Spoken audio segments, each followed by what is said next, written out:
The art of meditation is a way of getting into touch with reality.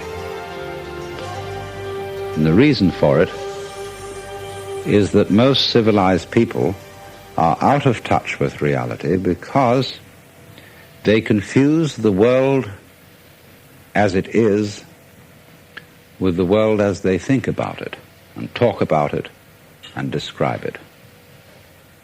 For on the one hand, there is the real world,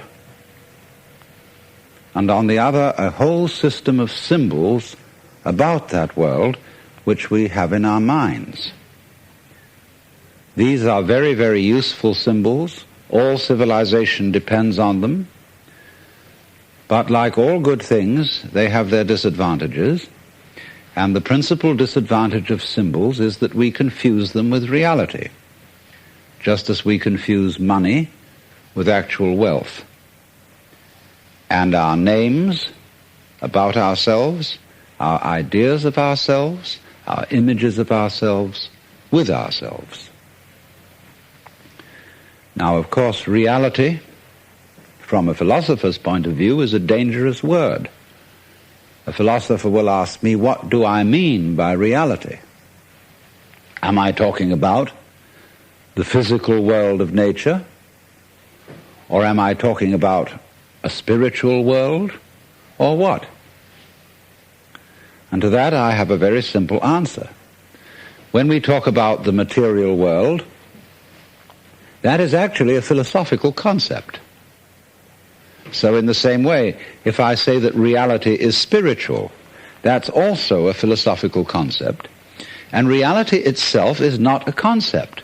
Reality is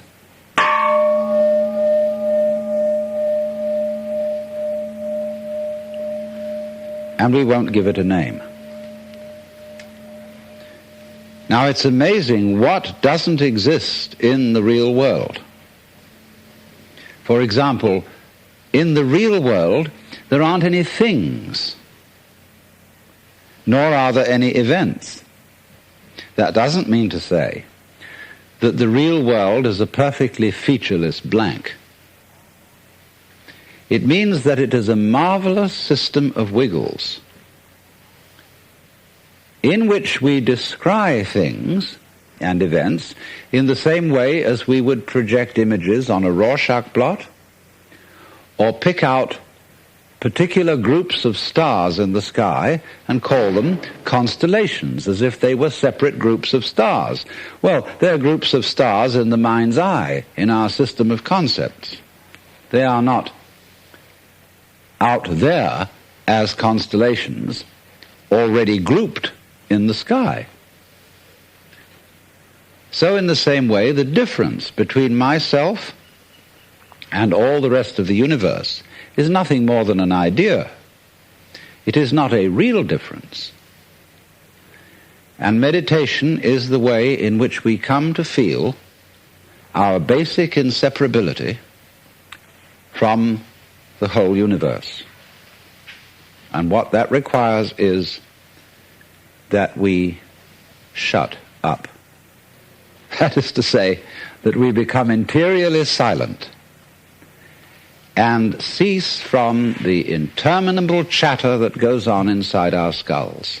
Because, you see, most of us think compulsively all the time. That is to say, we talk to ourselves. And I remember when I was a boy, we had a common saying, talking to yourself is the first sign of madness. Now, obviously, if I talk all the time, I don't hear what anyone else has to say. And so in exactly the same way, if I think all the time, that is to say, if I talk to myself all the time, I don't have anything to think about except thoughts. And therefore I'm living entirely in the world of symbols, and I'm never in relationship with reality.